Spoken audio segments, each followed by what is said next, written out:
ایک عابد بقدر کفایت رزق حلال کماتا اور باقی وقت اللہ عز و جل کی عبادت میں گزارتا تھا۔ حلال دے مجھے۔ ایک مرتبہ مسلسل کئی روز تک اسے کہیں بھی مزدوری نہ ملی اور فاقوں تک نوبت پہنچ گئی۔ وہ خود بھی بھوکا رہا اور اہل و عیال بھی بھوک کی مشقت برداشت کرتے رہے۔ جب معاملہ حد سے بڑھ گیا تو اس نے اپنی زوجہ سے کہا کہ کل میں مزدوری کے لیے جاؤں گا، تم دعا کرنا، اللہ عز و جل تمام مخلوق کو رزق دینے والا ہے، وہ ہمیں بھی محروم نہ رکھے گا۔ اس کی زوجہ نے بھی مشورہ دیا کہ ہم یقین کامل کے ساتھ رزق کی تلاش میں نکلیں گے تو اللہ عز و جل ضرور کوئی راہ نکالے گا۔ صبح سویرے وہ عابد اللہ عز و جل کا نام لے کر مزدوری کی تلاش میں نکلا اور وہ بھی دوسرے مزدوروں کے ساتھ جا کر بیٹھ گیا۔ جن لوگوں کو مزدور کی ضرورت ہوتی تھی وہ مارکیٹ سے جا کر مزدور لے آتے تھے۔ اس نے دیکھا کہ ایک ایک کر کے سارے مزدور چلے گئے مگر اس کو کسی نے کام پر نہیں بلایا، یہ اس کو کوئی مزدوری نہیں ملی۔ جب اس عابد نے یہ صورتحال دیکھی تو کہنے لگا کہ اللہ عز و جل کی قسم، میں آج اپنے مالک حقیقی کی مزدوری کروں گا، یعنی عبادت کروں گا۔ چنانچہ وہ دریا پر آیا اور وضو کر کے نوافل پڑھنے لگا۔ رزق حلال دے مجھے اے میرے۔ سارا دن اسی طرح رکوع و سجود میں گزار دیتا۔ شام کو جب گھر پہنچا تو اس کی بیوی نے پوچھا کیا کسی کے ہاں تمہیں مزدوری ملی؟ اس نے جواب دیا ہاں، میں نے تو آج بہت کریم مالک کے ہاں مزدوری کی ہے، اس نے وعدہ کیا ہے کہ وہ مجھے اس مزدوری کا بہت اچھا بدلہ دے گا۔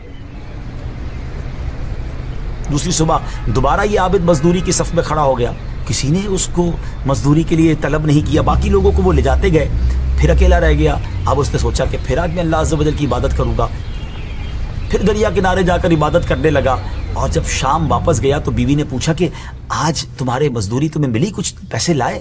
تو کہتا نہیں، میں نے آج بھی بڑے کریم کی مزدوری کی ہے مگر میرے مالک نے انشاءاللہ وعدہ کر رکھا ہے کہ مجھے اس مزدوری کا اچھا بدلہ دے گا، میری اجرت اس مالک کے پاس جمع ہو رہی ہے۔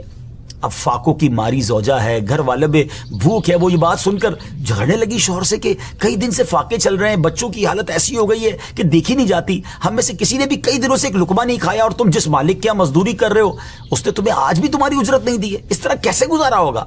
اس پر وہ عابد بہت پریشان ہوا اور ساری رات کروٹیں بدلتے اس نے گزاری۔ بچے بھوک کی وجہ سے بلبلا رہے تھے اور اس کی اپنی حالت بھی قابل رحم تھی۔ بالآخر صبح وہ پھر بازار گیا، مزدوروں کی صف میں کھڑا ہو گیا۔ آج پھر ویسا ہی ہوا کہ اس کو مزدوری نہیں ملی، کوئی بھی اپنے ساتھ نہیں لے گیا۔ وہ عابد پھر اپنے پاک پروردگار کی رحمت سے مایوس ہونے والا نہیں تھا۔ وہ پھر دریا کنارے پہنچا، وضو کر کے نوافل پڑھنے لگا۔ دل میں کہا کہ آج پھر گھر کیسے جاؤں گا، کیونکہ اگر آج بھی کچھ لے کر نہیں گیا تو گھر والے کیا جواب دیں گے۔ لیکن اب وہ جب گھر کی طرف جانے لگا اسی ٹینشن میں تھا کہ بات کیا کروں، لیکن جب دروازے کے قریب پہنچا تو اسے کھانے کی خوشبو آنے لگی۔ وہ حیران ہو گیا، لگتا ہے میں کسی اور کے گھر میں تو نہیں جا رہا ہوں، میرے گھر میں تو کچھ بھی نہیں ہے کھانا پکانے کے لیے۔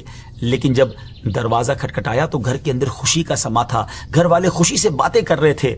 اور جب اس نے کہا کہ یہ سب کچھ کیسے ہوا، گھر والوں نے بتایا کہ تمہارا مالک تو واقعی بڑا کریم ہے، اس کے کارندے آئے تھے، بڑی زبردست مزدوری دے کر گئے ہیں اور انہوں نے درہم و دینار بھی دیے ہیں، عمدہ کپڑے بھی دیے ہیں، آٹا اور گوشت وغیرہ بھی کافی مقدار میں دیا، اور کہا کہ جب تمہارا شوہر آ جائے تو اسے سلام کہنا اور کہنا کہ تیرے مالک نے تیرا عمل قبول کر لیا ہے، یہاں وہ تیرے اس عمل سے راضی ہے، یہ اس کا بدلہ ہے جو تو نے عمل کیا تھا، اگر تو زیادہ عمل کرتا تو تیرا اجر بھی بڑھا دیا جاتا۔ سبحان اللہ، دیکھا آپ نے، یہ تو دنیا میں اس مزدور کے عمل کا کچھ اجر تھا، رب عز و جل اس کا اصل بدلہ تو جنت میں عطا فرمائے گا نا۔ یقیناً اللہ عز و جل کسی کا عمل ضائع نہیں کرتا۔ اس واقعے سے ہمیں یہ بھی درس ملتا ہے کہ چاہے خوشحالی کے ایام ہوں یا تنگ دستی کا عالم ہو، ہر حال میں شکر الہی بجا لانا چاہیے، اس کریم رب عز و جل پر کامل بھروسہ رکھنا چاہیے اور اس کی عبادت و ریاضت سے مشغول رہنا چاہیے۔ یقیناً جو لوگ اللہ عز و جل کی ذات پر بھروسہ کرتے ہیں، اللہ عز و جل انہیں ایسا نوازتا ہے کہ ان کے وہم و